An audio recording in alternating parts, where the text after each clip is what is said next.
Happy Friday, everybody, and welcome to TableTakes presented by Gen Con. My name is Christian. I am joined today by Banzai, Derek, and Hawke.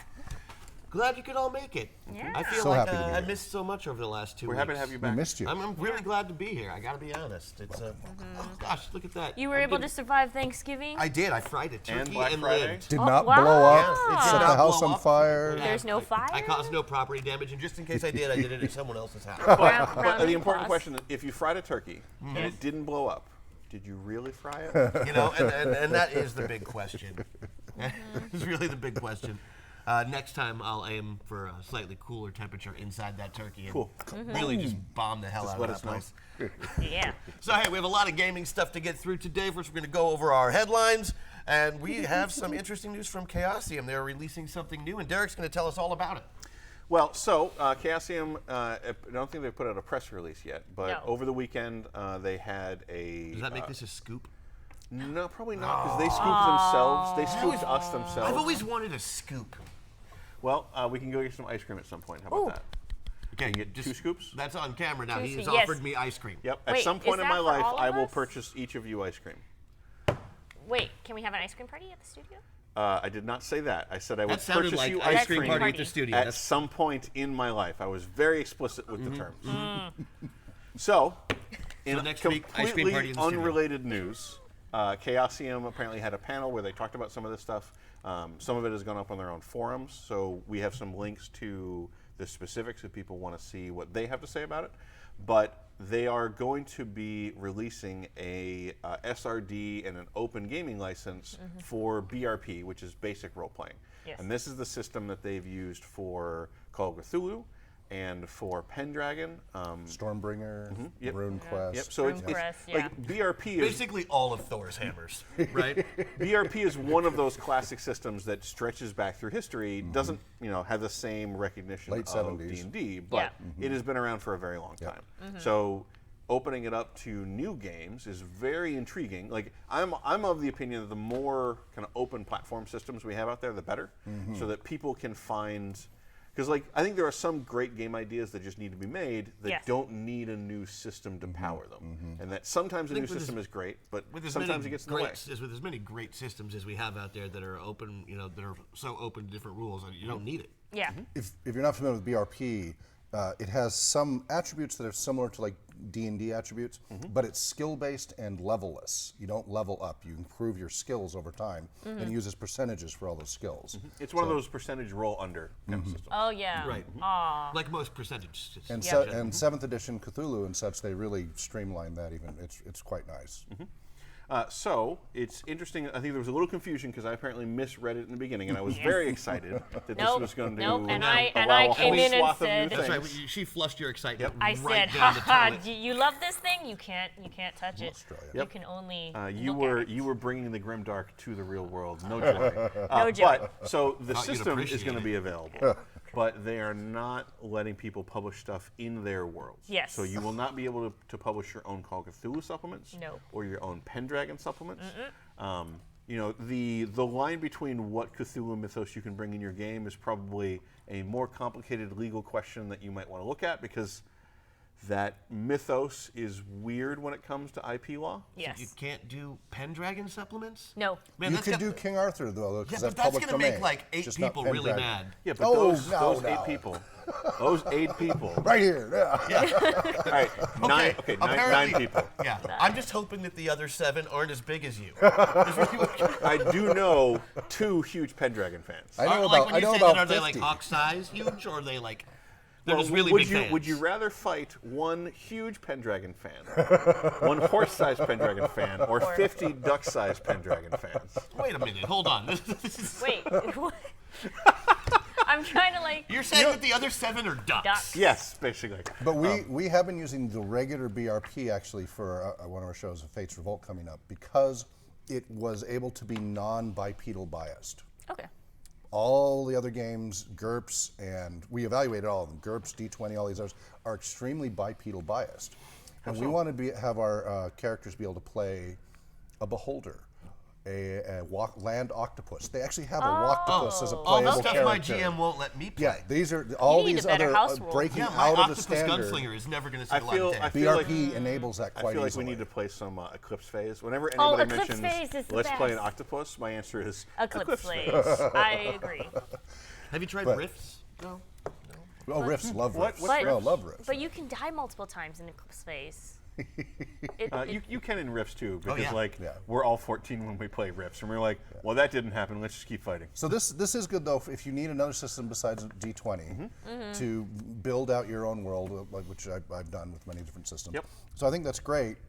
Yes, it's unfortunate about the other limitations, but that's understandable because of IP law. That tends to be what happens.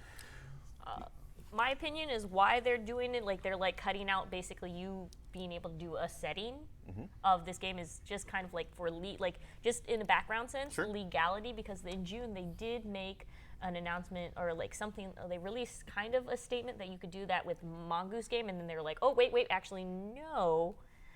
We don't actually own Mongoose, so you can't. So legally, we're not going to get in trouble because we now tell you that you can't. You know what I mean? Well, If the phrasing is a little weird. So Yeah. I suspect that some of this will be clarified when they have an official press release. Yes. And hopefully you'll have a contact It for did that. specifically use the word publish. It's not like you can't create.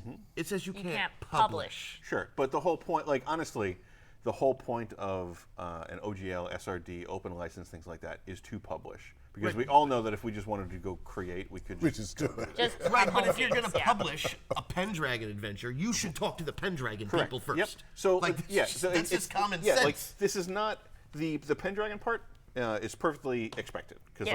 like that strikes me as the same way that when Wizards put out the D20 OGL, you couldn't publish a Dark Sun or Planescape thing as much as I wanted to. You couldn't just go do that without their because permission. those are owned Yep, by somebody. absolutely, yes. Yes. Yeah. So Except that while Pendragon is a problem, King Arthur's not, because Right. that's public Yep. domain. And Yeah. that's where it gets weird with Well, Lovecraft. so with Lovecraft and the Cthulhu Mythos, they said that you couldn't make your own thing for the Cthulhu Mythos. But that's like the way they phrased that just seemed a little weird. I suspect that what they actually mean is you can't publish a Call of Call of Cthulhu Cthulhu. product, and that we do not advise that you engage into this without fully exploring the legal ramifications. Right. Oh, yeah. But like, they're going to That being massage said, that language when they come out. with the Chaosium full- doesn't own Cthulhu. Correct. Well, No. there's Or the got- Mythos, they own Correct. Call of Cthulhu, the Correct. game. Because Yes. there's Trail of Cthulhu for Gumshoe and Yep. things like that. There's a lot of other variations out there. Cthulhu Invictus, goes to et cetera. Africa. I've seen Yeah. all of these games. Yeah. They're great. Yes. Cthulhu- yep. Who would knew monsters from a depth of unworldly perspective is just open. Also, to can we everything. talk about most overrated gods of all time? Way up there. Oh, Yeah, I said it. But that's He's probably reaching not the only distance, you know Cthulhu that. news we have. yeah.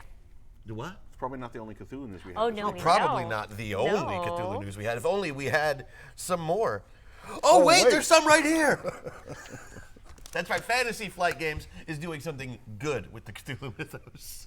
Oh. Yes, that's right. Something great, in fact, taking it up to the next level. The thing that mythos has needed all this time is really not just, it's been out there for a long time. People know what it is. Why isn't it as accessible as it could be? Because we have not put anthropomorphized animals into it yet. That is the thing of the past now, ladies and gentlemen. Fantasy Flight Games has just announced Barkham Horror. Barkham. Now, don your not peril sensitive sunglasses, your flame retardant underwear, because of the debate that comes up. Well, I mean, like it's very clear. Cats are better than dogs. How Okay, dare well, you. let me go over the premise here before wait. you There's not before an you argument. jump in with your dumb opinion. Excuse me, sir. So this is going to be a card game. Basically, it's based on the whole Arkham Horror scenario, except that all of the Lovecraftian gods have been replaced with cats. So we have Meowlithotep, Yep. Yeah. I love that name. which is like about the same way that most people end up pronouncing that. yeah, dumb name. Meowlithotep. It's a real thing. Yep. Malifauxip. And all the heroes are, of course, dogs. Yes. Yep. Because dogs are really the protagonists in Duke the is world. the It's best because good is destroy. dumb. No. Congratulations, you just quoted the third worst Mel Brooks movie. I love that movie. It's only the third worst. It's not Dracula Dead and Loving It. So, Oh, I hurt somebody's feelings. I'm sorry, Will. what I do Men in love. Tights was good. Men in Tights is good. It's great. It's great. I just said it was good. How dare you? Because you didn't say it was great. How You was that didn't an say argument? It was great. Men in Tights We want sufficient excitement and endorsement out of you. That was insufficient. You're not wearing tight tights. How There dare are you? dogs. The dogs are going to investigate the mysteries involving the evil cats. It's just like Arkham Horror, but dogs and cats. Dogs and cats. Not living together. What I love though is that maybe this is basically a play out of the Think Geek playbook. Oh, yeah. Yeah. Where like This was they- originally an April Fool's joke, and now it's a real thing. Haha, it's funny. Everybody loves it and they'll buy it. Cool. We'll Frank, make it. buy We'll it. release it. That's- The other that's- reason you'll buy it is Demand. because there are cute dogs and cats in one of your favorite card games. I'm actually thinking, and it's a standalone itself.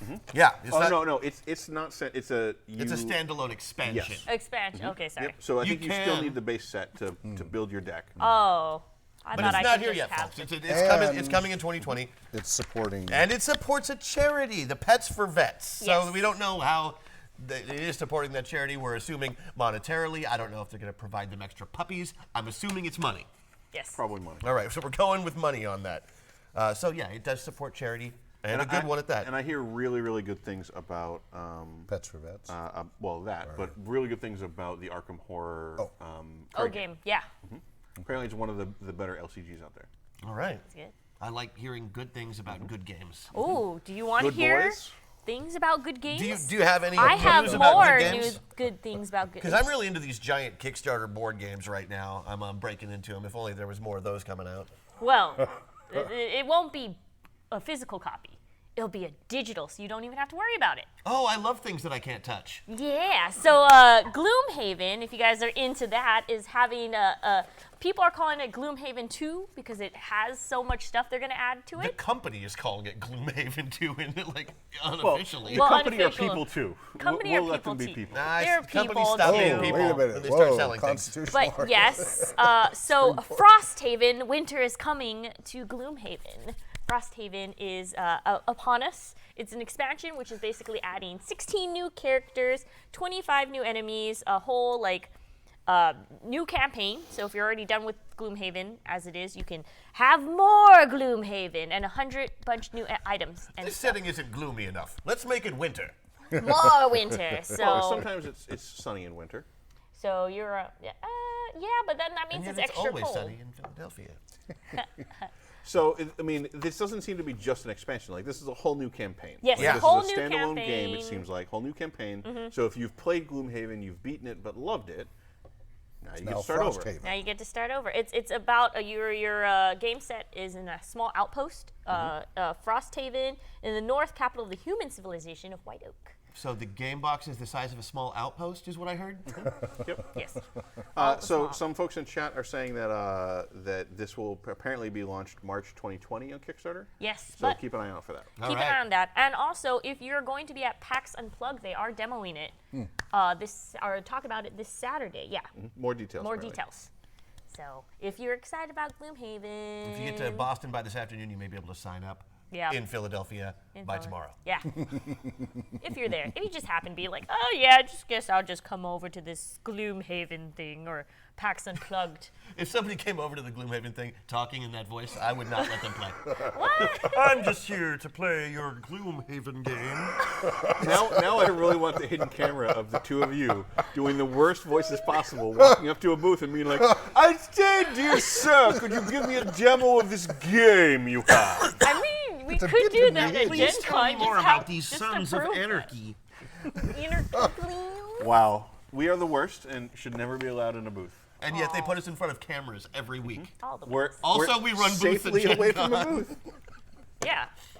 See, so you could approve us doing that at Gen Con. I could. I have the capability of doing that. Notice I am not. And we're not making you because you have paid us off in mugs. Yes, mugs. So, We mugged you. anything else for Frosthaven? No, that's about it.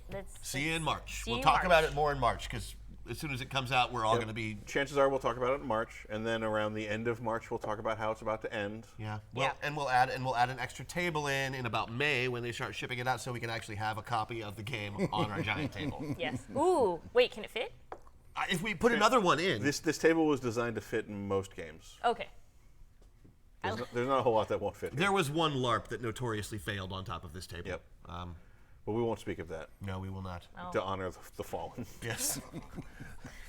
that Sabbat meeting did not go well. Or it went real well, depending on your faction.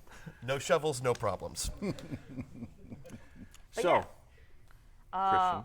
Yes, did you have something to say to me? Yes. What? What about Fiend Folios? Oh, you want to know about the Fiend Folios? Okay, then. Well, Mordenkainen's Fiendish Folio Volume 1, Monsters and Malevolent and Benign, just like the old tagline for the original Fiend Folio. Did it have an old tagline? Yeah, Monsters, Benevolent, and Benign. Wow. Monsters, benign. That is super old school. So, what is happening? Here is what is it? What's it called? Extra Life. Thank you. Extra Life, the charity, is put together the remnants of the original Fiend Folio. The Fiend Folio came out in first edition. It was fantastic. It had some very, very iconic monsters. Don't worry, you won't be seeing any of those in this book.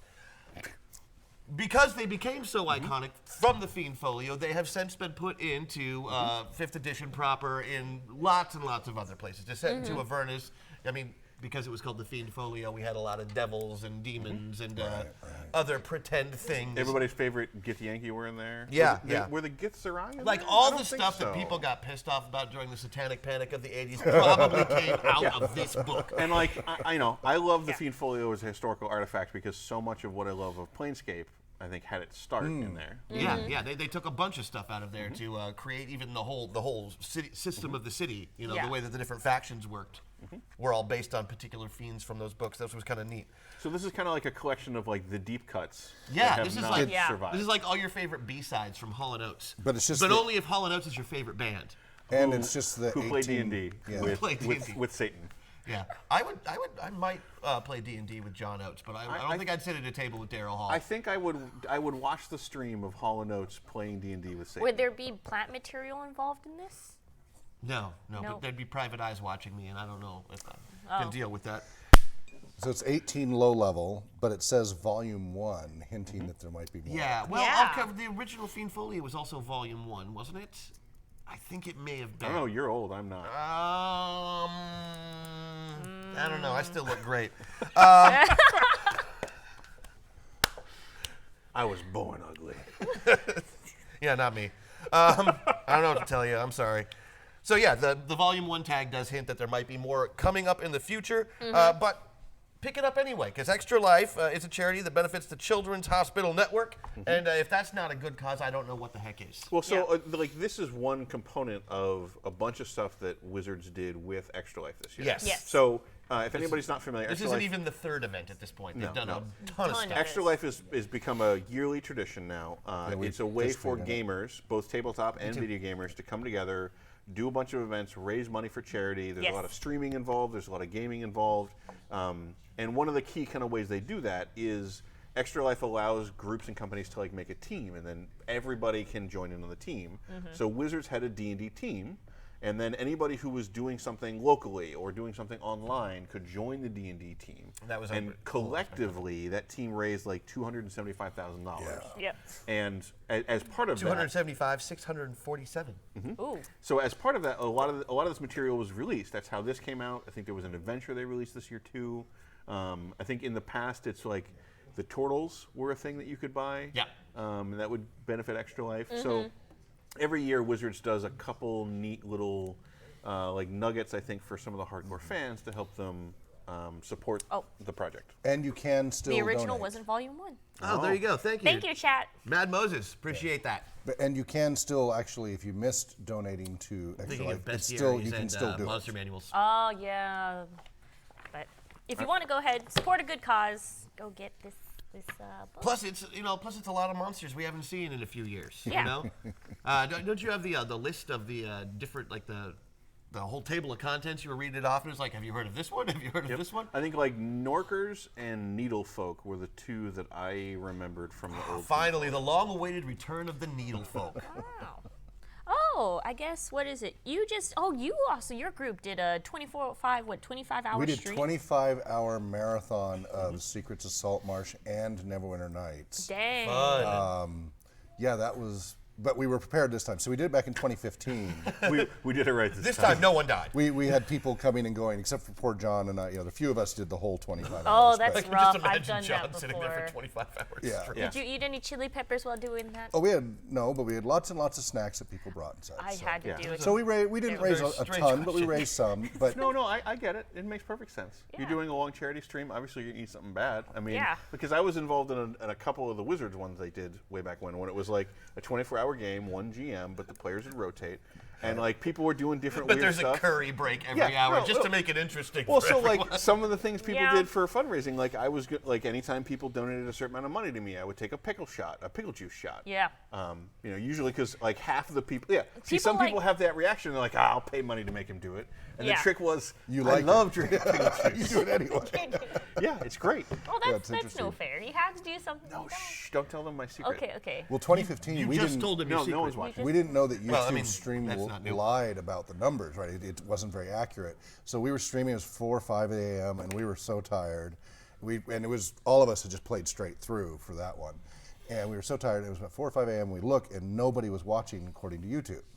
So we went, oh, nobody's watching. We're not raising anything. We're just going to quit early. We hang up and we find out there were over 700 people tuned in because we were one of the few tabletop games at the time that was streaming in the middle of the night, and they were all. But YouTube didn't tell us till after we hung up. Oh no! So there was a break. So the lesson is stream for Just yourself, do it anyway. man. It's right. Just keep Just do going. it Never anyway. stop. Yep, that Do one. it anyway. Never so stop. yeah, people donated monsters and a bunch of others, so everybody kept going, and Yep. we did just fine. So, Nothing So to yeah, do. if you don't pick up the Fiendish Mordenkainen's Fiendish Folio Volume 1, do find a way to support Extra Life if you can. It's a great charity that has a good Children's hospitals. Yep, good cause, and Help you know, kids. nobody likes kids that are sick. Even if you don't like kids, you especially Wait, don't like rephrase them. that. I'm just gonna let's rephrase this. Let's Nobody- make them better so that we can hate Nobody them. likes kids being sick. What? Nobody likes Important. Sick. No, that's not what I'm saying. Nobody at all. likes no, you kids misunderstood. being sick. Wrong. Everybody likes Have you kids ever- who are sick. See, this is what I'm saying. You No, don't not have kids. everyone. Everyone. No, every. It should be that way. Okay, I'm just saying, like they're annoying. Sure. Oh. So are healthy kids. That's kind of their That's what nature. I'm saying. Oh my god. You're supposed to That embrace is so that. funny. You take the kid, you shake them up, you hand them back to the parent, and you leave. It's not your Banzai. problem. Good. Dark side. Dark side. Oh, you're right. Dark side. I literally like how supposed horrified to do you are, and you started off this being We like, now know yes, who's Derek, darker. We we will are the kill the darks. cute things and eat their flesh. That's different. Okay, wait, but you gotta clear the youngings. The younglings, yeah.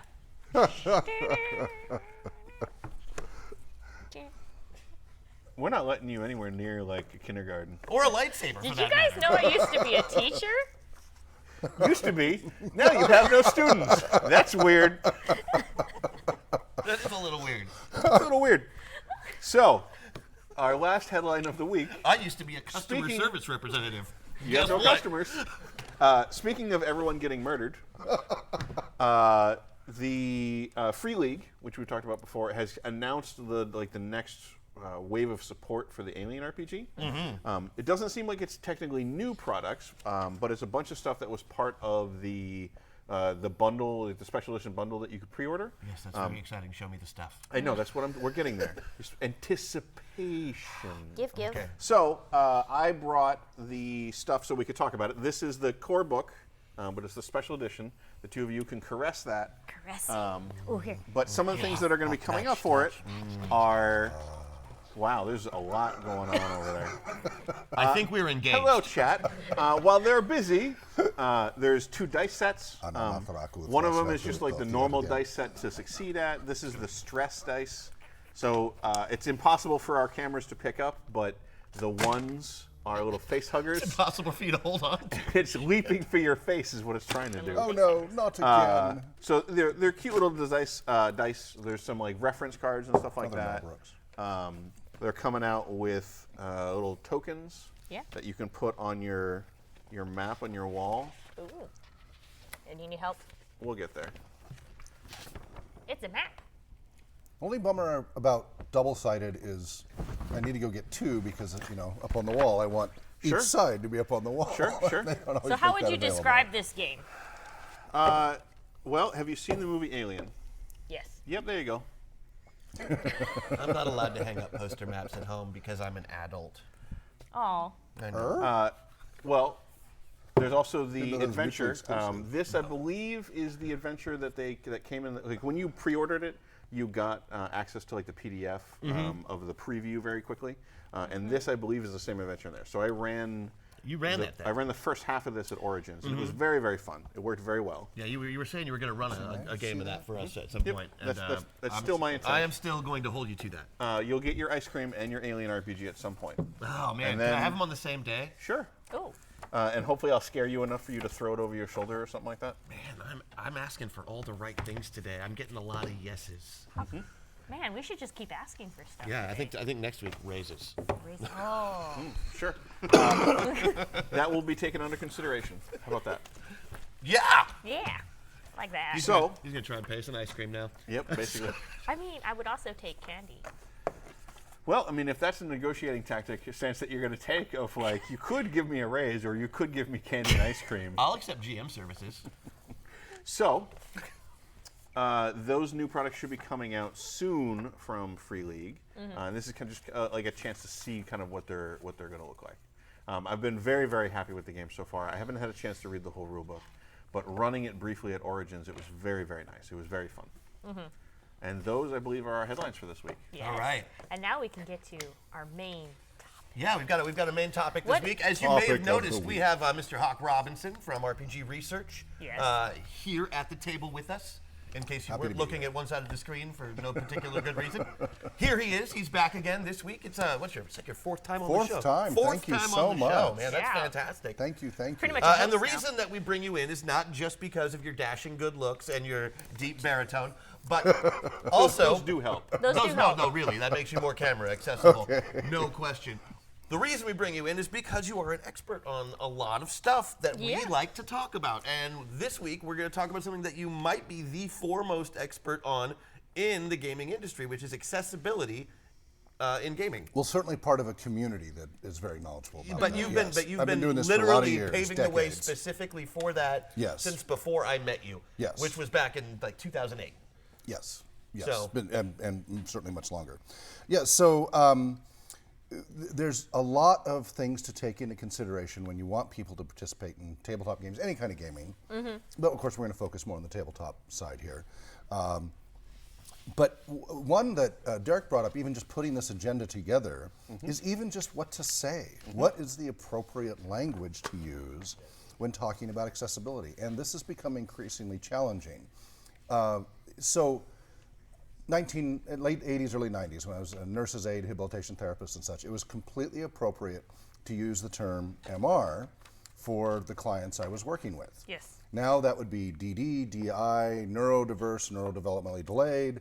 There's a whole bunch of other variations on that. And I'm not about like saying bad words on the internet. Well, or mental anything. retardation. It Yes, was a MR, clinical for term. those of you at home, is Yeah. mental retardation. Yeah, Yeah. not used as a slur, but unfortunately people started to It's- associate it yeah. with that. Even to this day, many journals still use that term in scientific journals and such. Oh. Because of PhDs and others who that's the time period they're from. And in the professional journals, that's not really such an issue because you want to be specific about the terminology you're referencing. Now, the only problem with MR is it wasn't so specific. It was a broad term. Right. So then we started to get into other terms like developmental delay, developmental impairment, things like that. Those are actually a little more useful, right? That tells you whether it's a delay, impairment, etc. But then we start getting into neurodiversity and such, which is such a broad, broad term.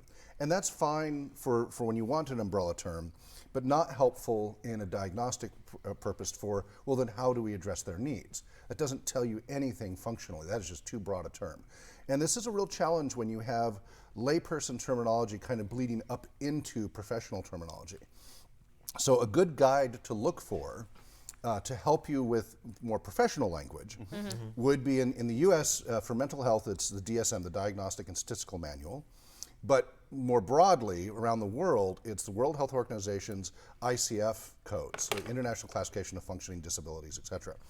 And those are what the rest of the world use outside the United States to determine what your diagnosis is, which then means what kind of care you get, what kind of intervention you'll get, etc. But even those are labels. Yes. And labels are just shorthand for a whole slew of other It's like a photo's worth 1,000 words. Yes. So sometimes people read a lot more into the labels which creates all sorts of problems to actually get things done when we get really hung up on the phrasing. So a lot of technical people make these terms not worried about the political ramifications because they're trying to be technically accurate so that I don't give you the wrong treatment because of the wrong phrasing of the. So if I keep saying, well, it's a neurodiversity thing, that's so broad, I'm going to try to put them in a high STEM environment because I think that's how neurodiversity should be handled. Oh, okay. But there's somebody who is on the spectrum who has synesthesia, and a high STEM situation is the opposite of what they want. They need a low STEM situation. It's really important to have that terminology be more specific. So World Health Organization really drills that down nicely. DSM does it in the States.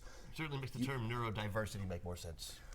Yeah. Because it is Yeah. such It's a an large umbrella spectrum. term, and unfortunately doesn't really tell you much. Yeah, like it seems to be more useful as like a rallying term than a clinical or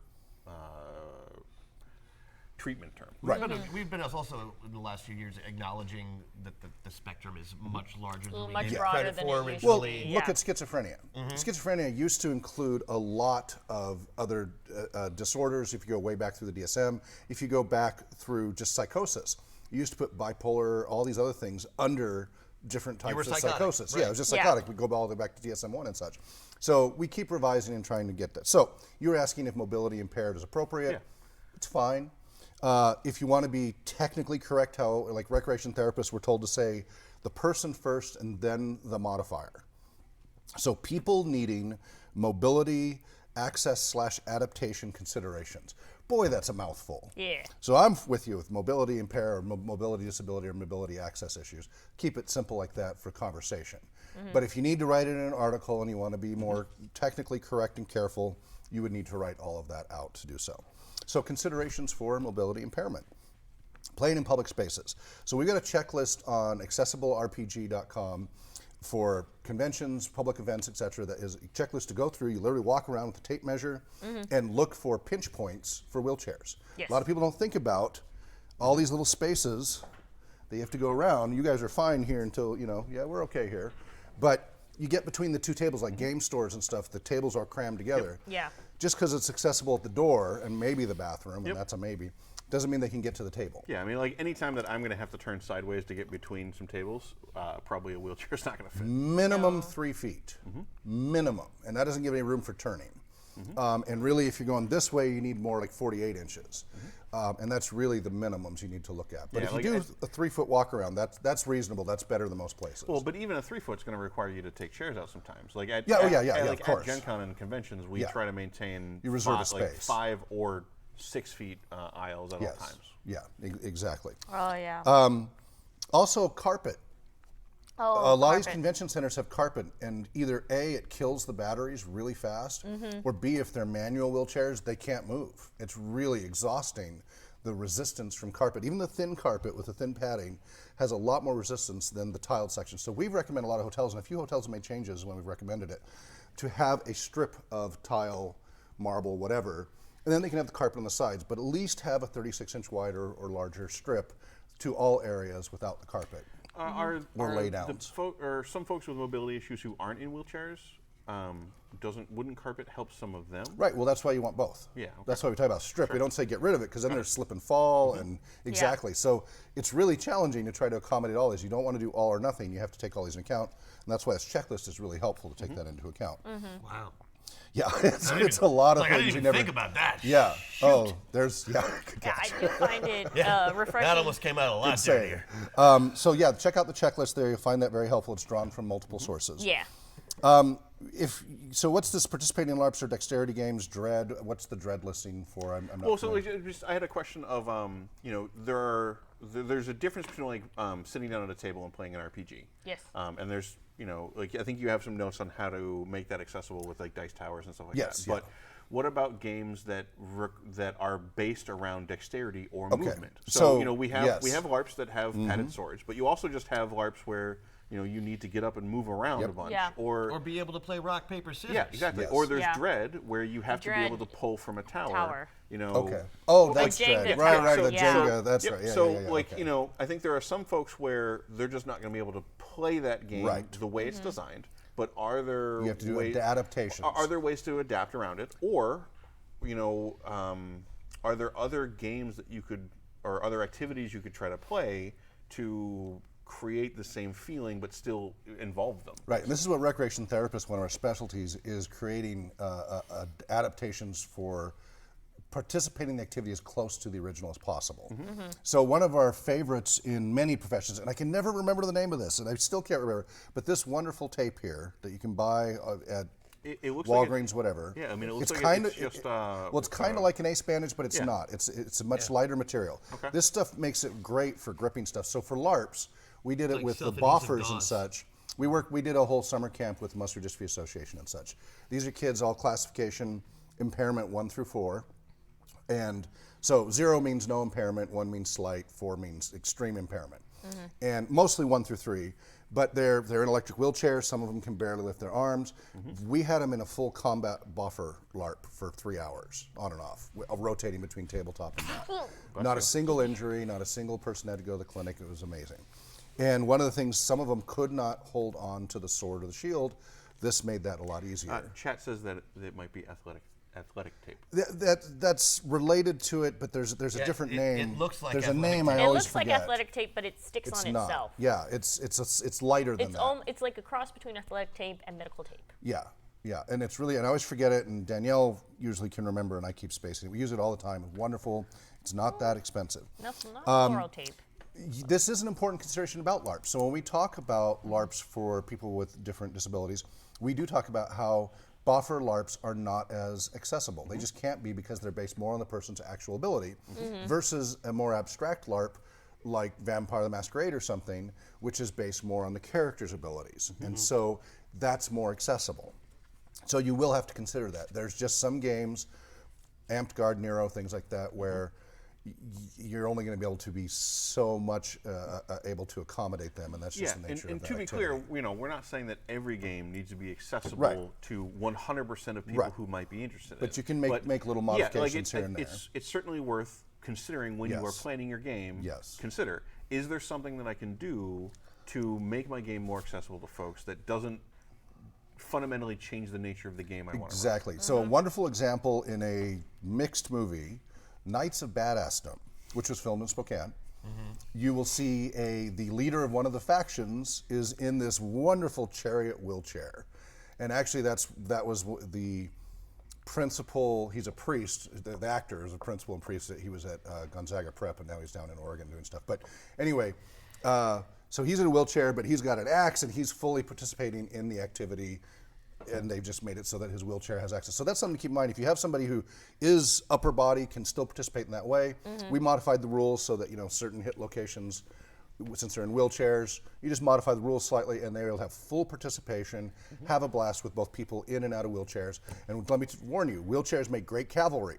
And if they organize in a phalanx, you do not want to be in their way, because these kids came up with that and they did a great job. Wow. Yeah, I don't want to get in the way of wheelchairs. Is it legal for them to run you over? But game stores, a lot of the time, and even rehab facilities, either aren't as accessible as you would think they were, or don't give you the space that you need to do a game. So most games, like tabletop games, you can go pretty quickly, but role-playing gaming, 3 or 4 hours is pretty typical to get a good game session in. Yeah. Most facilities don't allow more than like 45 minutes to an hour. It's really hard to get a longer time. And that was where eventually the RPG bus and RPG trailer came up, because we kept running into a need for wheelchair accessible facilities that we could do drum circles, which we have a bunch of adaptive equipment for that, and role-playing games. And so we pull up into the parking lot, we wheel them out there, and we do it in there, and we can make all the noise we want, and we didn't have to fight for space for everybody else. But it's an ongoing problem with facilities all over. So those are all things take into account. And also take into account temperature and odors and allergies and all these other things. There's a lot of variables. So grip considerations. For tabletop Hand me gaming. the alien book. Well, I have this for a reason, Okay, to all right. compare and contrast Okay. on contrast. So one of the things is regarding grip, people who open binding is killing have either spastic or limited motor control. So maybe they've got a pincher grip and they can pick up a die, but they don't really have this kind of coordination where they can shake a die and roll it in any controlled way. It'd fly across. But at least if they've got some kind of palmar grip, pincher grip, etc., they can take it, and just drop it over the dice tower, and it's in a controlled area. It doesn't fly all over. They can access it again, and that really helps a lot. And there's many different types And you'd be surprised by how many people might benefit from a dice tower, to be honest. Just in general, and it's good for turn taking too. We use it. Oops, it's backwards. We use it for as a talking stick. It's now your turn to talk. Well, like there's one of the kids in my game with kids. You know, he can type, he can write. Like he doesn't have any. Or I'm sorry, they don't have any obvious motor malfunction or anything like that. But they don't roll particularly well. I'm not entirely sure why, but I suspect that a dice tower would make them a lot more comfortable. Yep. Yeah. If there's any of those fine motor skills, and along those lines. Also, speaking of fine motor skills, so for example, I have dysgraphia, which affects fine motor skills. So I've had doctor's handwriting all my life, and in Catholic school. The nuns would hit me with rulers and yardsticks trying to get my cursive right, and I couldn't do it. And we didn't know anything about dysgraphia back then and such. And I would try, and it was always shaky and got whacked uneven. just for being left-handed. So. Yeah, well, that too. I was born left-handed, but I've been raised right-handed because Catholic Yeah. school. well, yeah. Not anymore, guys. It's so perfectly now, safe now, I hear. you know, besides keyboards and voice to text and things like that, if you still can write, this helps with character sheets and such. There are a number of adaptive grips. So one simple one is you can just get a thicker pen. And this helps for a lot of different of these control issues. It just helps a little. Even if people have to hold it like this, at least it gives them more to hold. When you go with a really skinny one, it's much harder to control. So having thicker pens and pencils really helps. So this is a sumo grip. You can buy it at Target and what have you. Or even these. These are thick, right? They give you the different colors, but they are equally thick. They've been around forever, and they work great. Well, so I guess the question I have is, so like, you know, you can get a lot of these things to help folks. Yes. But maybe the next question would be, who should get these things? Because it's not I something think that you necessarily anybody need to buy for hosting your a home game. But if you're like running a one-shot at a convention, or if you're at your local gaming even store, if you're doing it at home and you have somebody who comes up and you realize this is going on, these are very affordable, easy fixes. And you know, having a dice tower is just a perk anyway. Yeah. So the moment you get these things and make it part of, as a game master, whoever hosts the game, make it part of your ensemble of equipment. You know, you don't have to have 6 pens or anything. Just have a little bit of each. These are not expensive at all. They're a few dollars. So this is one that what you do is you slide it over, and it gives you a thicker grip over a thin pencil or pen, right? you It can gives you point a a little little more bit. stability and such. Yeah. Versus if you've got more significant impairment, this one sits on the table, and they just slide it along, and it holds it for them, and you just have to slide it along like that, Was her? right? So it works very nicely, if you didn't get to see that earlier. So these are easy fixes that you can do. You can get these on Amazon, no problem. So Adaptations, okay, so we got that. So that's a few examples there for the grip related. Now, hearing impairment, whether it's hard of hearing or they're deaf, you should know that the deaf community, the people in the deaf community are at a many-fold higher risk of abuse, neglect, and rape because of the communication issues. Yeah. They tend to get isolated. Because of their difficulty in communicating, and especially under a stress situation, right? Sitting trying to write things out. Often they're comorbid with other disabilities, cerebral palsy, other things like that can lead to why they're having to do sign language. These populations need better, healthier social peers to hang out with, and so gaming is a great outlet for that, to solve that isolation. So if you're going to have a signing group, I used to run I still have sign language training groups running in Spokane, mostly thanks to my wife and others helping keep that going because I've been so busy. And I've gotten very rusty. But from 2006, 2012, on and off, I was running American Sign Language tabletop role-playing game sessions. My sign was strong enough back then I could do it, and then I got sick, and then I've gotten rusty. And some of the key things you have to keep into account there is you need more of a round or square table than an elongated table, because otherwise if you're looking at me all the time and you can't see peripherally behind you, you're going to miss somebody signing. Yeah. And so having a more of a rounded table, you can kind of see everybody going, hey, I need your attention. Hey, I need your attention. I'm saying this. In our defense, we don't usually game like this. This is for the TV. Yeah, but I'm just saying most tables they usually set They up just use their rectangular. They do have round kitchen tables of table. cons and such. So so like it at varies. Gen Con and whatnot, we default RPGs to rounds unless they explicitly request something else. Right, but Yeah. a lot of game stores, they've got the Costco tables, etc. So you want to take that into account. Round tables. Good lighting. Sometimes the places they go for mood, but you can't see the sign, so that's not helpful. Yeah. Avoid Last Supper seating. So those are just a few things, but other than that, it's pretty easy to put together ASL. Now, if they're hard of hearing, then noise actually becomes an issue. So a lot of people assume, oh, they can be in a noisy environment if they're deaf. Who cares? But if they're hard of hearing, the people say this all the time. Really? They put them in Out factory. loud to you? They say this to each other. They put them in factory jobs that are very noisy, saying, "Oh, they're deaf. What's the harm?" They won't be bothered by the noise and such. Well, People but say this stuff all the people time. need the noise. It's amazing. Yeah. But anyway, so People don't think. they'll say, "Well, why do they need a quiet room if they're deaf?" And I'm like, You "Well, can there's still fill. variations." Yeah. Well, like there's that- but it that's varies. that's also something that happens at Gen Con is that every year, I know there's at least 2 or 3 GMs who, when they submit their events, just say, "Hey, I'm hard of hearing. I can't do a big room. Can you just put me in a small room?" Exactly. And we do so. Yes, it really does. It does help if anybody's got hard of hearing, hearing aids, cochlear implant, etc. That background noise is so much worse. Yeah. But from the perspective of what can someone who's running a game do to make a game more accessible? When Yeah. you're running a game in a public environment, when you have players sit down, it might be useful to just check in with everybody. Is like, is the volume of noise okay? You might Yes. not be able to actually change that volume of noise Right. depending on where you are. Yeah. But knowing that it's going to be a problem for somebody either because they have Speak more hearing- slowly. Yeah. Well, I mean, enunciate. Enunciate. Yeah. some folks may have an issue because they have hearing impairment, but other folks may just be easily distracted by the noise. Like, Yes, it's the executive thing to keep in function, mind. yes. Of. And Yes. there's also people who have a sensory overload. Yes. So I know some friends who go to conventions with headphones on because of the noise. It's not that they can't hear. Yep. It's that they hear too much. Yep. And so they have to put headphones on because of that. So there are some great resources if you want to learn a little ASL because most people appreciate it. Although there are ASL snobs, so the community is very cliquey. Even at Gallaudet University, which is the deaf university, there's a lot of cliques. One of the things they'll hammer you on is you sign like a hearing person, which means if you're English speaking, that you do your objects, verb, adjective structure the English way. Yeah. But ASL is based on French, which is inverted like most other languages from how English is.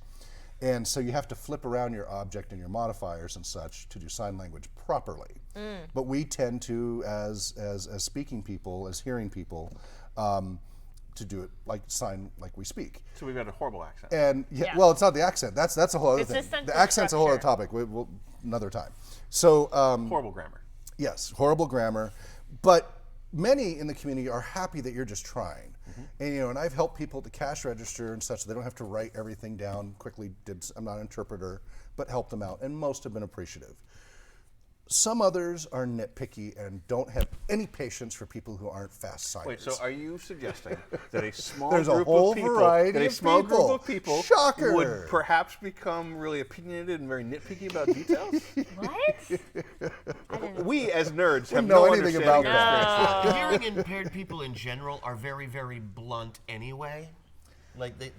That's too big a generalization. Well, the people who speak ASL, the people that I've talked to, the people that I know. Well, you have to be very dynamic because, in your because of the way the communication. language works, Yeah. it's very, very blunt. It's Yeah. very to the point. It's wonderful language. It's beautiful language. I get made fun of because I sometimes use baby sign Yep. versus actual. Yep. And And there's so- pigeon sign and all of that. Yeah. I tried to learn for a couple of months, and I got quote unquote yelled at about it so much that I stopped. I did Like, one it for was one. it was traumatic. That's too bad. We have study groups just for that purpose, so that you can have a safe environment. To not deal with the signing I snobs. had plenty of help, but it was like not the kind of help you want. Yeah. No, I that's got too it. bad. So Yeah. the help you normally get when you try to get into an RPG, and you're like, you're not making your character right. Exactly. It was my God. it was Get out of my exactly like table. that.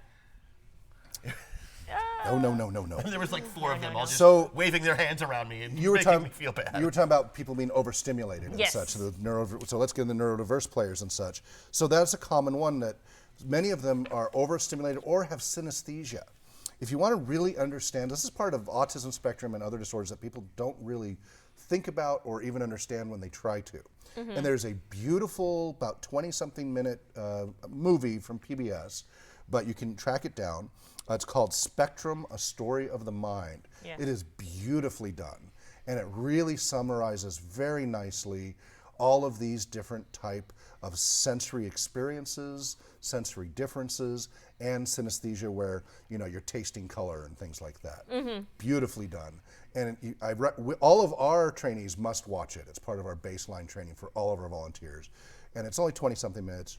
Check it. It will really open your eyes about this whole other world of experience that's out there with the neurodiverse populations. Nonverbal communication for gaming. So that's where we come into, like we were working with 2.5 to 5-year-old autism spectrum nonverbal participants in a simple LARP. Yes. And we had different steps. We talked about this before, where they had to go over the swishing snakes and the rings of fire, etc. And I talked about Roar the Lion with the special dice. So these are, pictures of different animals.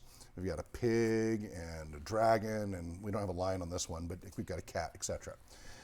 You don't only have to communicate verbally, right? So for those who could, great, that was one of the goals that they could. But some of them, that's not how they communicate. They were welcome to act out or make roaring sounds or whatever that was appropriate to the animal.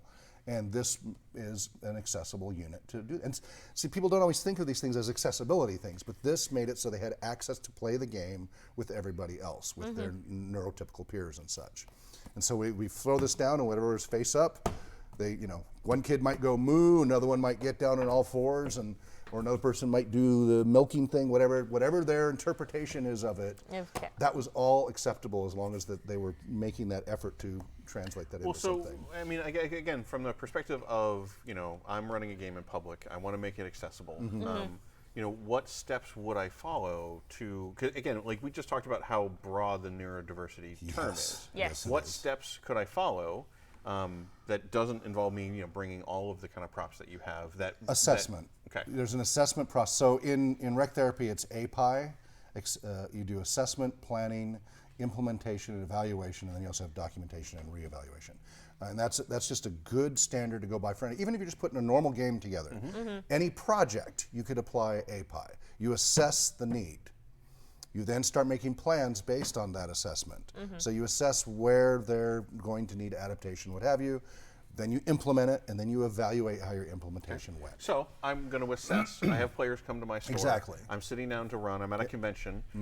What do I do to assess? You might what's have the a best handout. practices? Yeah, we have handouts that can let people do a quick checklist. Yeah. Or we can do a verbal interview. We can either do it privately or right there on the spot. Those are all simple ways. We have a whole code of conduct and a handout that quickly lets you, and it also includes other concerns like content, more mature content. Yeah, things like because I that. imagine that a lot of GMs would benefit from, like it's all hot on Twitter now, but a script of like, a couple things to ask before you start the game. Oh yeah. To get permission. Like getting in the habit of that might not be a bad idea for folks who are Exactly. running What was a that lot with called again? strangers. I'm trying to If you are running with strangers, which I Yes. assume you are in this case, Much of the time, like yes. this is a convention Yeah, this is a situation, convention. whose responsibility is it? The facilitator's primary responsibility to make it an easy to request access. If the person needing access is responsible to request it. Yeah. Okay, So that's it what is I a wanted give to and know. take. You have to give everybody, hey, is there anything I need to know about does anybody have any allergies, accessibility issues, concerns about the content I need to, it can be as simple as that. If you don't want to do a formal checklist, at least give that opportunity. And also maybe give a short break before you start. Say, by the way, I'm going to be over here for 5 minutes if anybody wants to talk to me privately about anything, because sometimes they don't want to say in front of people. Yeah. So you can make that as part of your getting ready to do things. Give them a chance to speak to you privately.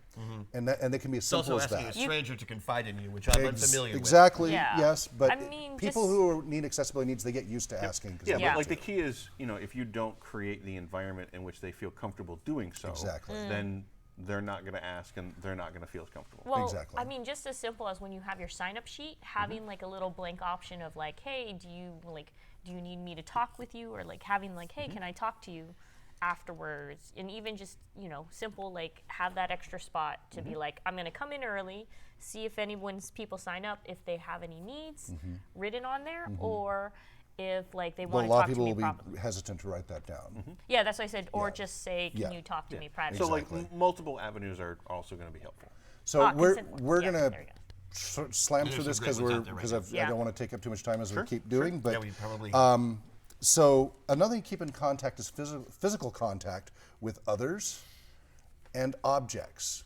And different people on different spectra either like it or can't stand it. So for example, we had these little crowns the kids would win when they finished the challenge, and everybody went, oh, they're not going to like that. They don't like things on their heads. They loved the crowns because of the narrative story of the win. Yeah. Every single kid loved it. One kid kept pulling it on and breaking it because he loved it so much, and we had to keep him, give him another one. So you never know that. But really be careful, because some people are very touchy-feely people. Oh, yeah. And other people are like, oh, that's stimulus overload. Probably even more useful The personal to reference, buffer. if you're doing a LARP or things like that are And there's generally, usually rules and LARPs for that Yeah. usually. But tabletop, they don't There's always talk always about that. rules and LARPs for that. You know, the characters you've played, as we use Gamers 2 all the time as a training video about what to do and not do. I'm the not That's your do game. in that movie, and no between question. Scott C. Brown's character grabbing you like this and throwing stuff at each other and all that, we're like, Admittedly, those two "Hey, you're characters, outta here." Yeah, like those two characters, though, They're are friends They're and more I feel than like Exactly. the no best touch Yes, message exactly. at cons. Yeah. And we say take that too, into Josh. account. And there is plenty of argument there may Yeah. even be more than that. So there's a goofus and gallant going on here, is what I hear. Using your character as Using the my goofus. character as an example of a good gamer from or, those or movies, bad. or Well, bad. but like, in the end, he he's- goes, "I like the way you game." Right? Right, He but turned he still around plays and changed. poorly the He does. entire time. Yes, There's he a does. Disruption at the table, Yep. and tries to murder a guy Chaos in the next monkey. movie. Yes. Yeah, we'll make sure to cover the visual stuff. Yeah. So, there's a lot of the topics we'll cover some other Well, I times mean, here I think to get so. to the So visual. with neurodiversity, Yes. I think it's probably worth just noting. Again, you said it was such a broad topic. Yeah. I want to do a whole Autism episode. Yes, but spectrum. like the very Yeah. key thing appears to be, don't presume that you're gonna what you're Anything. new to fix. Just ask. Ask Create and an then- environment where those players can feel comfortable expressing Yeah, to what extent they would like accommodation, and then do what you can to accommodate Exactly. that. Is any advice beyond that is likely going to be specific to an Specific individual. population, exactly.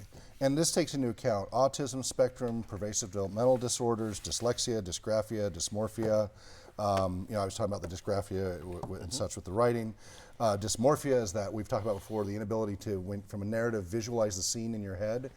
Professor Colts, one of my instructors who teaches compassionate focused therapy, who has a TEDx talk about anger management and such. Turns out he didn't even know what, aphantasia, excuse me, not dysmorphia. That was a typo. It's aphantasia. That's a typo there. Aphantasia, the inability to visualize that. Dysmorphia is We're the only distortion of people who get to see perspective. these notes, so it's okay. Yeah. It's okay. I was describing to him how tabletop role-playing game works, and he's like, well, that would be really boring to me because I can't visualize anything you're saying. I'm like, well, then we would add all these aids and such. Like, okay, that would help a lot. So having a battle mat and miniatures and a whiteboard and visual aids makes a huge difference Well, for so that. before we run out of time, why don't we talk about soon. why don't we talk about Visual, visual impairment yes. very quickly? Yeah. Because somebody in chat also was talking Yes. about lighting. Yes, lighting is very important. The type of lighting, the temperature of lighting, the glare, the positioning, those can all be factors. The rule books themselves. So most of this is actually pretty okay, but I found an example of bad contrast where you've got artwork behind white text, and that is a real problem. Hey, A lot of people can't read that. I was raised in the White Wolf. It's cool. It's cool. I was raised in the White Wolf school, so I am extremely familiar with the text you can barely read. Right. Versus, this is Basic Fantasy RPG, which I mentioned and will keep mentioning, freely available at basicfantasy.org, and then you can do the print. The whole rule book's like $6 for the soft cover. This is a clean, simple font, but better yet, it's available in ODT, not just PDF, so you can download it to LibreOffice Writer, and then change the font size and type to anything you want and reprint it in as large as you want. Yeah, that's which is amazing. incredible. I like that. That has that. And Not if a you lot go of to people do Lulu and that. get the spiral bound, it lays flat, so if you've got issues with flipping the pages, that helps as well. But the worst I've seen for this issue here with the watermarks and everything, Dresden Files, the role-playing game, by far the worst. We've had multiple people with dyslexia and others who cannot finish preparing the game because it's too hard to read. If that's the worst, then you and I need to have some time going through my old White Wolf I'm book. sure there are Oh, others. those would be worse. Do you remember? I have do a you remember bunch Kindred of the White East? Wolf. Of course I do. Gorgeous book. Obsessed The with it. fonts are really There were bad. whole The fonts are chapters terrible. that had like A giant patterns. watermark behind them. And Yes. You couldn't, like, Anyway, yeah. I love it. Okay. But so Yeah. to get some of the visual impairment, Yes. talking about lighting. Yes. the high contrast dice. Yep. So big difference. Were those the foam dice from Kickstarter? These are I think I got them somewhere. I don't know. fine. They're foam dice. So this is a higher contrast. It could be it could be brighter, but you've got a dark background with a light foreground versus light on light.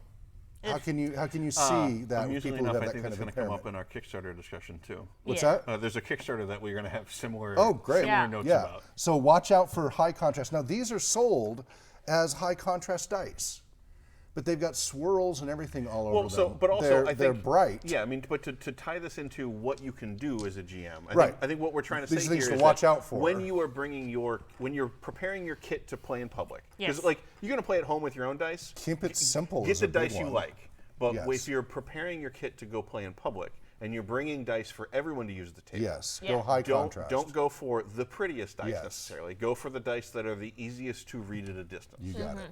Now, if you're beyond just visually impaired and you're actually talking blindness here, there are some options. We have, if you have a Kindle Fire, you've got Alexa, and you can do this on iPhone, etc. And you can just say, Alexa, roll a d20. Alexa, roll a d20. Well, that's weird. I just showed you a picture of a middle finger. 5, and it rolls a die, etc. Yeah. Or there's actually a game. It's called a skill, called Dungeon Adventure. Alexa, play Dungeon Adventure skill.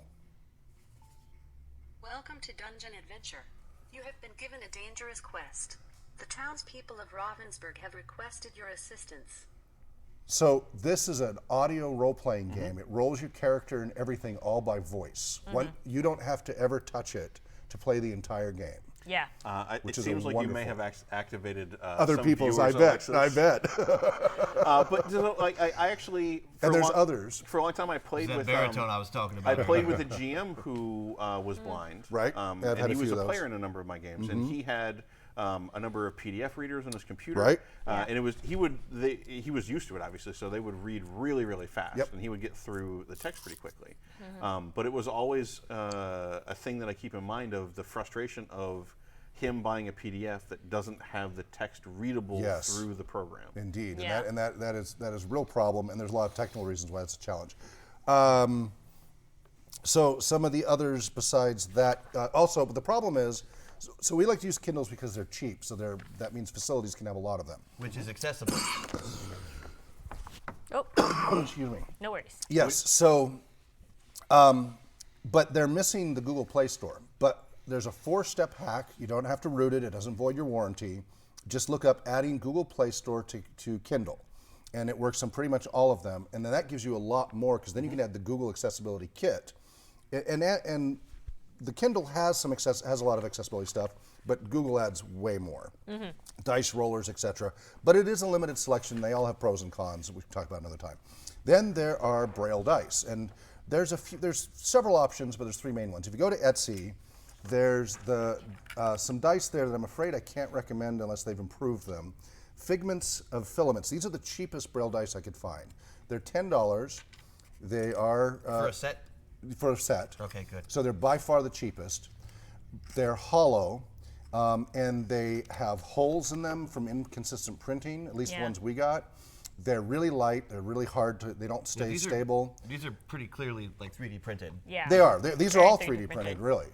But very big difference. Now, that is created by somebody who is visually impaired.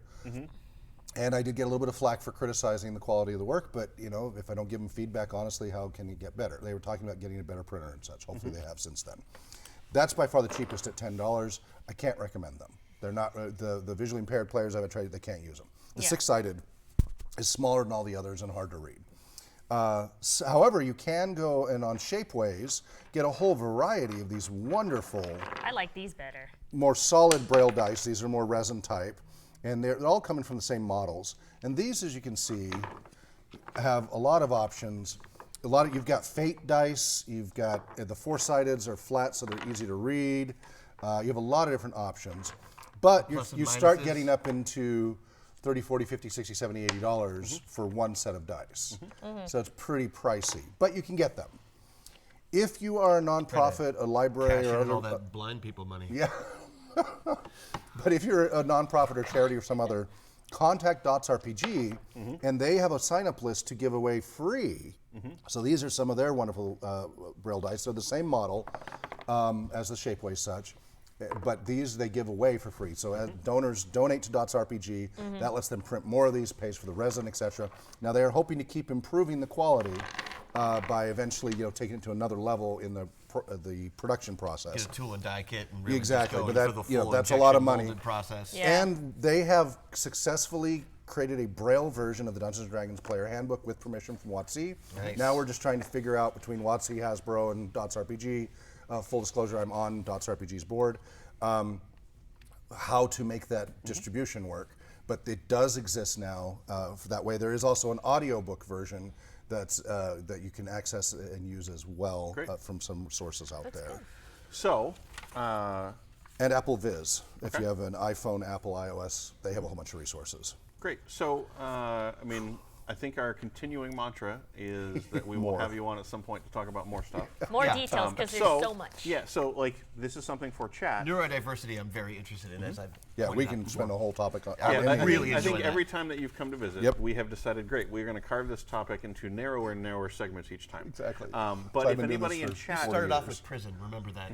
Yeah, we did start if off. anybody in chat has specific questions or topics that they would like That really Hawke to helps. cover, sounds like he's going to plan on visiting us Once a month. semi-regularly. Yeah. So if anybody has any topics that they would love his perspective on, if they can let us know ahead of time, Yes. we can attempt to focus on that and try to drill into it. Yep. And I think the other thing that I want to link to, we talked about before, was the Fate Accessibility Toolkit. Yes, Yes. yes. That's still in prototype Yep. edition, but again, I think if you're a game designer or if you're someone running games and you want another kind of reference And your document, websites. Also keep your websites accessible too, really critical. So if you want a reference document to give you things to keep in mind that you may not be thinking of because you don't have these challenges, that's another very good document to kind of play And off of. Accessible RPG, we have links to each of these things to help you find these resources. So, Great.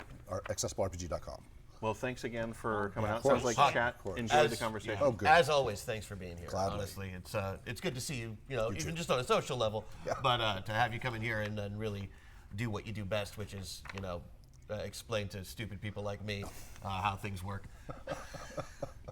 I always feel like I learn something every time I'm Good. here. So Well, good. yeah. Mission accomplished. Thanks for being here, and it's great to Gladly. see you. We don't have a lot of time, so we got to get through bundles and Kickstarters just as fast as our little mouths will let us talk. Go. So I'm going to start today with bundles. Bundle Boss. Here we go. The Bundle of Holding has a 13th Age special going on all the way through December. If you're not familiar with 13th Age, it's published by Pelgrane Press. It is kind of a D20-esque system with a lot of skill-based stuff Yeah, in it. like It's- it kind of borrows what the creators like the most about like all editions of D&D and kind of puts it together in also a weird chaotic form. Right. I think of it When as I- an alternate timeline. Yeah, It's like that's exactly what I was gonna 3rd say. and 4th edition writers wanted to like have a baby together, and they made this. It's an alternate 5th And then they edition. made an RPG too. And then Yeah. and then that baby has grown up to a very beautiful young man. That being said, 13th Age is kind of cool world-wise, just simply because it has so much prehistory in it already. You Yeah. are actually operating in the 13th Age of this world. It's kind of like playing Wheel of Time without all of the crazy ladies. Yeah. But the crazy ladies are the fun part. I understand that, but they're scary. Well, so one of the key things of 13th Age is they have these 13 icons, like they're very built into the setting. Yes. And then each of those icons you can have relationships with as a character. So they do a really interesting job of kind of grounding world building in character creation. Yeah, very much so. That's one of the things I like about it. It's not my favorite game that I've ever played. I'm going to say that right now. It's not riffs, we understand that. Right. Yeah. But it's a good game, and you can get it super, super cheap. You get the full starter collection, which is everything you need to play for around $20. You can bust up to that bonus collection with big campaign stuff in it, some bestiary, adventures, magic items, and new spells for $34. And it benefits the Human Rights Watch. Which is not a watch that tells you the time. The Human Rights. I'm pretty sure that watch would just be bad. That would be just a Bad. bad watch. That's Bad the bad watch. Human Rights Watch is a charitable organization. obviously, So this bundle is the same bundle they did in 2015. Yes. It's the basic intro. You need to get some This stuff. is everything you need to play 13th Age at a very basic level. But you can get 13th Age Adventures. The new bundle. The Yeah, new the new bundle. bundle. This is the brand new bundle. New bundle. Bonus collection. Bonus collection. There's a bunch of new supplements, including the Book of Ages and the battle scene. They have an interesting mechanic, the battle scene mechanic, involving basically just themed scenarios for your characters to go through. This offers a whole bunch of those, 121 new battle scenes that'll take you, all across your levels. So those It battle runs the scenes, spectrum. those battle scenes are like really thematic encounters Yes. that are supposed to be able to be dialed up and down to match the player's level. Right. So you can use that to build your campaign. You can use it for inspiration, but it's an interesting approach that they've taken to try to really break it up and theme those encounters, And so with- that you can look for the kind of thing you're looking for. And with these new ones, if you're looking for something that's specifically higher level or mid-level, they've got that option in there instead of having to scale up the basic encounters up and down. It's like, oh, this is more of a high-level encounter, and so on and so forth. So yeah, you get the whole bonus collection for $30, but you get the starter collection on that exact same stick for $15. So it's a cheap way to get into it, and of course, it benefits Human Rights Watch. Yep. So there you go. 13th Age. 13th Interesting Age. system, cool world. Thank you. Yeah, and I definitely, anybody who liked 3rd edition, 4th edition, and indie games, it's kind of a weird mix. Yeah. I think that if you want a little bit of that indie game creativity and like skills and background and stuff like that, and you want to inject some of that in the game, but you want a pretty structured D20 system, 13th Age is real good for that. It's also really weird with one-shots. You end up with really fun games. Oh, I bet. I've never done a one-shot. We always tried to do a campaign. I've only ever done it with one-shots. Oh, there you go. That's the way to really enjoy that game, I would imagine. So, is everybody ready for Kickstarters? Let's Yes, do it. Let's quick just starter. jump The in. first Kickstarter is going to reference back to a thing that we've discussed. Yes. This is Dispel Dice debut collection with sharp edges and inclusions. Ah, yes, the money Kickstarter. Yep. So this is the dice Kickstarter that people probably saw that got to, like, you were saying 1.5 It was like, million I think it first had like day. to 1.1 or It was 1.2 on the 2.2. very first day. First day. It was First day. It's redonkulous. up They're to so 2.2 million now. Yeah, pretty. like Oh. people got so excited. People shared it so much. Boy, They I are- hope it they funds are in 2 days. 100% super pretty. It is currently at $2.2 million, but just like at least half of its money was day 1 or day 2. So people got real excited real fast. $2 million, they better have invented new colors. Well, it depends on Well, how you define it. They're pretty. They're very So, pretty. This, depending on how much you care about readable dice, this might be like This is not a maddening for good. you. But this is definitely artisanal dice. Right. They're like $48 each. Premium they're super experiences. pretty. I saw. And what I would say is that some of the dice sets are really cool. They look nice. Some of them are really nice colors, and I do not think there is any way that in the heat of the moment you will see the numbers on those dice. So I felt like a super old man being like, what is this? These dice are bad. And everyone on Kids Twitter, today. everyone on Twitter is just like, I love them. They're so pretty. And I'm like, I get that. You can't read, like, come on, kids. What are the dice for? They're They're beautiful, but you can't read them. pretty. They're not books. You don't have to. I think my only problem is for the price point, it can't be weaponized. So that's a very niche concern that perhaps is just your demographic. But if you're gonna Just spend, your demographic. What is your demographic? oh, I murder like dice. No, I just like I want quality items that I could improvise weapons. Like so, the things I buy, I could potentially improvise weapons. I have never had that concern. when I purchasing used a to have that same rule, but I ended up with a lot of things that were just way too heavy to carry around. So what I would say is that, like, if you are the kind of person who likes dice, check out this Kickstarter because there's probably got going to some be a awesome set or dice in two it. that you're going to like. Their dice world has been blowing up lately. There's like dice with ducks in Well, it. I mean, it's almost as if gamers they're getting enough gamers who have enough money that they want to find some way to buy luxury items for their hobby.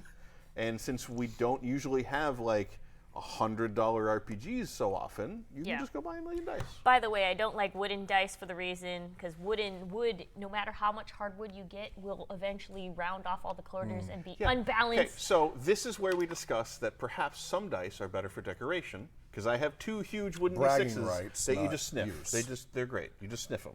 Are they made out of cedar? Yeah, there's something like that. They smell great. I'm weirdly I'm trying to follow along, but I just keep picturing this line of ducks in a factory, stepping into this little mold and then just getting covered in hot plastic, and now they're a die. I need to show you the dice I'm talking about. Would you rather roll one duck-sized die or a million dice-sized ducks? You know those belt buckles you can buy in Tijuana that have a scorpion in them, and it's a real scorpion? Yeah. Did they do that with a duck and then just give it 20 sides? Because I would buy that die, even though I like ducks a whole lot. Maybe you need to go visit Etsy, because it is all the rage now to have artisanal resin dice with things inside. Yeah. There's a lady on Etsy who does a whole range. I think I linked to you before. The whole range of fish, aquarium dice. I don't care about that. I want a duck. Okay. Well, a full-size duck and a 20-sided die. I bet the you could do the artisanal dice baby market ducks. is growing to serve your needs. Baby ducks are cute and Yeah, adorable but and don't deserve that. But baby, you can get a taxidermy duck and then put That it... that causes the same problem just earlier In than other when I get news, it. there are also enamel pins as part of this project, including a D20 with the tagline "Suck It," that I approve of. A lot of the enamel pins are real cute. So, if you're There you like heard me and you're old and grumpy and you're like, these dice can't be red, Derek approved. then you can at least get the enamel pins. Well, there you go. All right. So, All right. our next project. Our next project has 3 days left. It's called The Curse of the House of Rookwood RPG. So if you ever wanted to play a role-playing game where you're a family who made a deal with some unearthly creature and then kind of has a lot of family drama, this is the game for you. So Flowers in the Attic, the role-playing game? But then there's also a deal with the devil involved with it. So Flowers in the Devil's Attic. yeah, Flowers in the Devil's Attic is pretty much what it is. So every time you use your power... Why does the Devil's Attic sound like a slang term for something really horrible?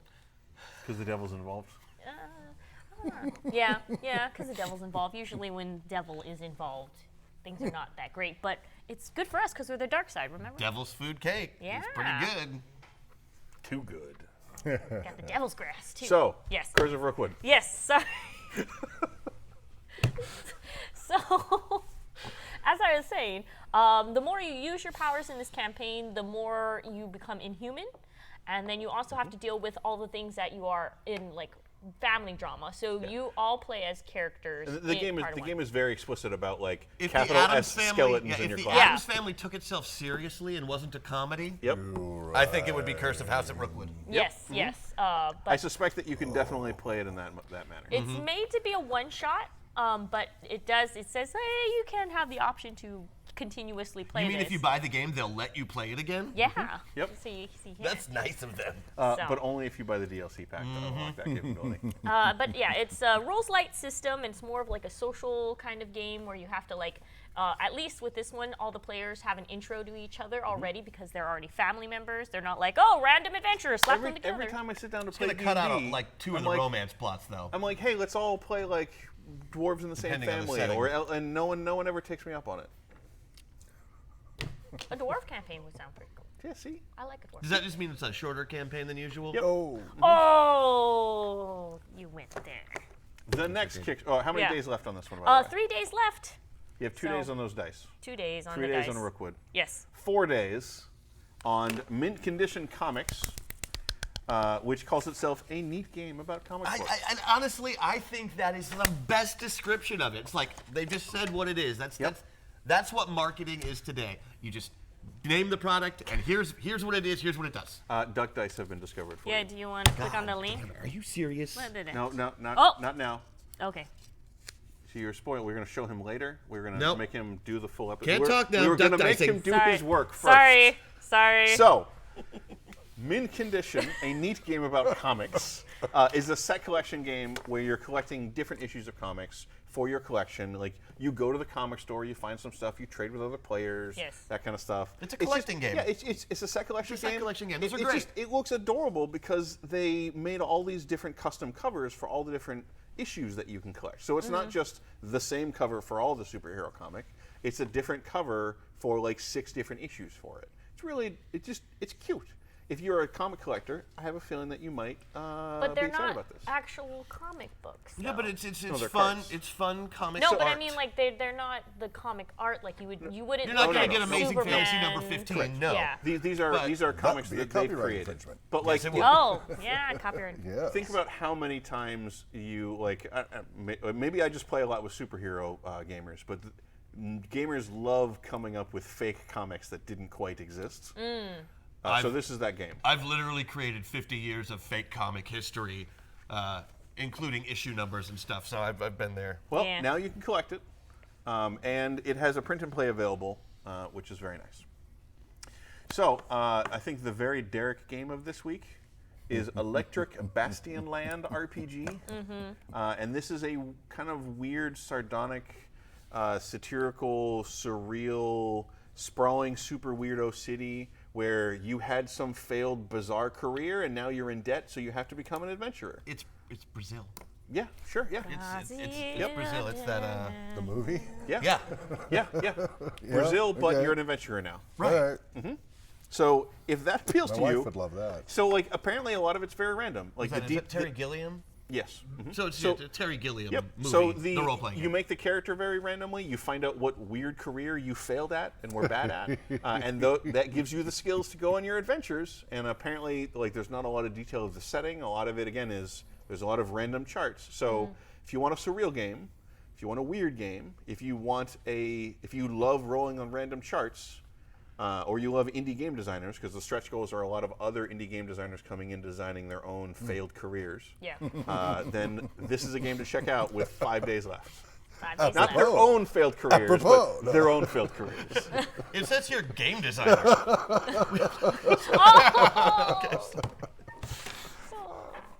Oh yeah, somebody said Adam Coble did a first look of Electric Bastion Land. Oh, that's He was cool. really supporting it too. I would like to check that out. So 5 days left. I'm real excited about it. 1941 Race to Moscow. Race to Moscow. So 5 days left. If you liked 1944 Race to the Rhine, this is that but more complicated, so you can just go back it now. If you have no idea what I'm talking about, this is what I would describe as the the pick up and deliver board game for war game fans. They don't call it a board game. No, they don't. It's a they- board game. I know. I wasn't going to say anything. I would. Yeah, but you play the Germans. Yep. And you play the Germans. So you're playing. Hey, Interesting. what a great time to be German. know, right? 1941. Oh man! So you're playing Not three so. German generals who are all trying to race to Moscow before the other ones to claim glory, etc. And you're basically Or just to see who the fastest general is. We don't know. no, it's not the fastest. It's who has the best logistical supply line. Well, you said race, so Yeah. it was a big factor in World War II. In other news, you're trying to build your supply lines to Moscow, and maintain them so that they don't collapse and all that kind of stuff. But the other really interesting thing that they noted about it is they said that it's for up to 3.5 players, which was kind of a weird way to phrase So it. if you don't like 4th edition, don't pick the game up. So what you can apparently do is the Russian player, the Stalin player, is apparently really good for new players, people who aren't familiar with the game. So the 0.5 player, the novice, can apparently play the Russians when everyone else can play the Germans. So it's which not I a thought was reference very to cute. kids playing Like or on Battlefront when you get the hero character. Sure. Yeah. Okay. we're slicing them in half. So that has 5 days left. It's playable on Tabletopia, which I always like to highlight when the Kickstarter allows you to just go play it now, either through a print and play, or the rules are available, or Tabletopia, where you can just kind of run it digitally. So that you can play now. Yay. Yay. 6 days left. We have Magnate the First City. So this is one of those real estate buying development games that says that it is based on how the real estate market really works. Oh, like Monopoly. Yes. But what I'm amused is the way it really works in the sense of the game is you buy stuff, you improve it, you Till you market it, you crash. sell it, and then ultimately the whole thing collapses, and It's a whoever has the bubble. most money at the end wins. Cash out. Yeah, It's there supposed seems to be realistic. Yeah, there seems to be some interplay of as you are increasing your property So all the values. characters are buying real estate at each other? Is that- Yeah, at each other. At each That's other. I assume. So as you improve your stuff, that increases the property values of your opponents. I can't play. I was So out of a job for 5 years. everybody kind of rises up. But if the idea of a slightly more interconnected real estate game appeals to you, check that out. You got 6 days left. Speaking right. about bubbles bursting, this next Kickstarter campaign, Vigor Into the Dust, has 6 days left. It's like a character-forward role-playing game where you play on the brink of an apocalypse or right after an apocalypse. What makes this different from other role-playing games is that there's you have to deal with threads, roots, and natures. Which threads are what drives your character. Roots are what grounds your character. Obvious, what is the motivation? What grounds your character? And nature is how they function in how they operate. They're really hardcore to the ground kind of person who believes in their what are their stead- instincts and Yeah, stuff like that? instincts. So the setting of the world can complain. So what your basic premise is that you are the middleman between the corruption and the hierarchy. So you're either trying to have the status quo be the status quo. No. No, you're fighting against both. Oh, So fighting the against both. corruption Yeah, is you're like not the middleman. That'd mean you'd be helping them talk to each other. You're kind Oh, of so fighting you're both fighting. of them. yeah. Fighting So both. the corruption is like the hidden evil, and the hierarchy is the visible evil of the world. So you are fighting against both of those to either improve the world and change the status quo to be better, or you're trying to kind of return to a lost utopia. So it's not like a D&D game where the world is pretty good and you're preventing the demon incursion from destroying it. Yeah. So that's preserving the status quo. You're trying to fight against an unjust status, Society. whether it's because it collapsed or because it got corrupted or whatever. You're trying to change that and improve it and make something better. Okay. So There you go. 6 more days left on Six that. more days left. And then Next up, we have On Point, which also has 6 days left. Closes next Thursday. It's all about. It's a card game all about the pursuit to become the world's greatest prima ballerina. We included it because there aren't a lot of games about ballerinas out there, and frankly, I'm a little bit interested. So what you do is you move around the board just like you do in any other board game to collect your things. And it's really cute when you collect your things. Yeah. Because Pirouette there's gems and stuff like that, and you New have shoes, right? Well, you have a cute little player board that's like your tutu and your dressing room, and you kind of put them around your spaces, and you decorate your tutu, and you put them in your dressing room. It's a very cute element of how they put the art on the player board. would you say this is our cutest Kickstarter of this week? whoa, I don't think so, because No? I'm pretty sure Emma would reach through the TV and slap Cats me and if I Dogs didn't one? say that the dice were the cutest of this week. Okay. Cutest Kickstarter. The dogs are technically not a Kickstarter. Oh, the Otherwise, dogs she are probably- not. Oh, that's but the right. dice That's are. right. They're pretty. They're not. They're pretty. Cute. They're not cute. I still think that she would demand. That was the one she was excited about. She was talking about that weeks ago. Remember? Yeah. Yeah. Yep. I remember. But on point. On Point, which, as Chad says, clearly is just like But me. it sounds like Which is why I'm so excited about it. sounds like focuses Especially on if the I can give my ballerinas. prima ballerina a railgun. Yep. That would make me Ooh. very, very Would happy. it shoot every time it kicked its leg out too? No, only when you pull the trigger. That's how guns work, Banzai. No. We have to. I'm pretty sure that a railgun, seeing as how it needs stabilizers that drill into the bedrock, would be very poor for a ballerina. Would not be very mobile, sir. Once again, you underestimate the mighty ballerina. Anyway, the full rules Third are available on position. that Kickstarter. It's also worth noting. It's only $30. It's $30. Yeah.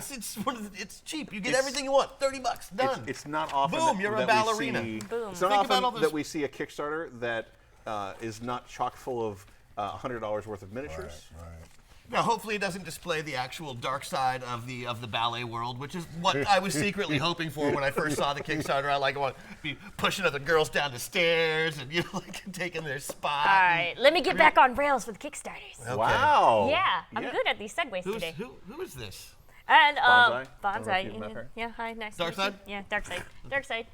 Anyways, so what's left was another game that's 6 days left. If you're into trains, you're gonna love Station Master. Just like you loved it in 2004. Yeah, it is a reprint of an old game. It came from Mayfair, so Yes. Mayfair A lot of Mayfair games are not in print anymore. I love No. that 2004 is an old game. But you can basically hand draw most of them. Yeah, I said it. No, they're nice. They're pretty. If you're like, so what this game's premise is that you have different trains, and they're very nice trains. Thank you very much. They seem like really great trains, especially with the way you just told me. Trains. They're And super so trains. you have to make them super efficient, depending on what cargo you were doing. So the more trains and more efficiency you have, the more points you get. There you go. There you go. I So, like so that. You're adding trains to these locomotives. You're Yeah. putting passengers on them. When the train is kind of filled up, it leaves the station, and you score from that. So, yeah, it did come out in 2004 though, and this is, I guess they're redoing the art and stuff for it. So too. this is from Calliope Games, Right, which is- and this is apparently like their 10th anniversary. anniversary, right. So as part of it, it sounds like the president this is one of his favorite games. Yes. So yeah, he's like, I'm the I president. own It's a- the 10th anniversary. Guess what? We're releasing I'm a game I reprinting my love. favorite game, and Yeah. that's such a cool thing to be able to do. So there were a lot of people that liked this game. It just wasn't, a lot of the Mayfair games aren't for everybody. No. Good And, to be king. And it's one of those things where you generally have to like the mechanics of a game more than the look of a game. Yep. Not so much Or anymore. just loving trains. Or just love trains. So if you're one of those weirdos, There's awesome. there's a new version that's coming out, Yeah. and that's like $25, I think. There's a deluxe version that's like $30 more. It's not just improved components; it's a different box even. The component, like the meeples they use, the designs are completely different for each. So Right. they also have a tier where you can get both versions if you really want. Yeah.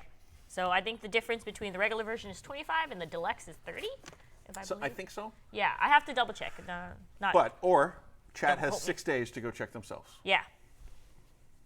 Chat, Chat. you better check yourself. You got homework. 6 days. Check So yourself before our you break last Kickstarter to get through is Loot of Lima. This also has 6 days left, and this was one that you were like, "This is real confusing." I don't like it. So wow, oh wow, I don't that's like it. okay. Wow, you sound like me. But I found this really intriguing because it's a multiplayer deduction game. So it's a little hard to visualize. I think you kind of have to go see the Kickstarter. But what it boils is this is one of those games that you're going to have a sheet and you're going to cross-reference things you've asked each player to narrow down. They're like it's Clue, but hard and complicated. It's multiplayer Minesweeper. Yeah. Sure. Yeah. Okay. Yeah. I like it. Yeah, you're Yeah, right. we can go with that. You're right. So if that kind of idea of real, because any question you ask, everybody else has the information for. Like if that kind of deduction appeals to you, this game sounds great. If that does not, Has this elements will of 100% Minesweeper. not Has be your elements game. of Battleship. Has elements. I mean, it's Yep. If you like fun. any of those classes, like Clue, Minesweeper, Battleship, you wanted all those together in a competitive game. It also has a co-op mode as an expansion, as a stretch goal. Okay. But if any of that appeals to you, this strikes me as a game that you would be into. this looks like it's going to be fun. I'm interested. There, I said it. Controversy. Yeah. In the dark side, how dare you? But we can agree that dogs are best. Oh yeah, of course they are. Well, it's a shame you're wrong. So, cats rule. Dogs can literally, tell cats good rule, people dogs from rule. bad people. Yeah. All people are bad people. And have you ever heard of service cats? They're service dogs. Ooh, now he's on our side. He's Cats on are the their dark own side now people. too.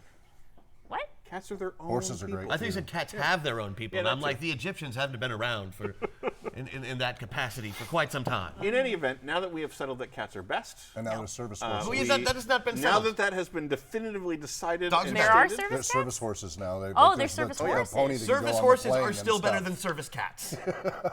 My cats do pretty good for me. Really? Tell me what I service love they them all. provide. I love them all. They are soft and nearby. So, Well, that is it for Kickstarters this week.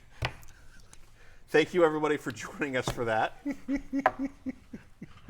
soft and nearby. What else do you want to ask for? I mean, I'm not even paying them. Come on. So, I'm not saying I wouldn't pay for soft and nearby. I'm just saying. would you like to take us out? Because cats rule? Fight, fight, fight. Oh, fight. you're just pushing all my buttons today, Derek. Why you gotta push them? I'm afraid that's all we have for Table Takes presented by Gen Con for this week. Happy Friday, everybody. Make sure that you go out and pet your dogs this week because they're so much better than your stupid cats. Your cats don't need the attention to validate their own existence and are independent Don't creatures. forget to stick around for the new release rundown right after this. Don't forget you can check the Brothers Murph out on Mondays and, of course, the Fireside Chats from Peter himself on Wednesdays. We will see you next week. Play some games. Have a good time. Be safe out there.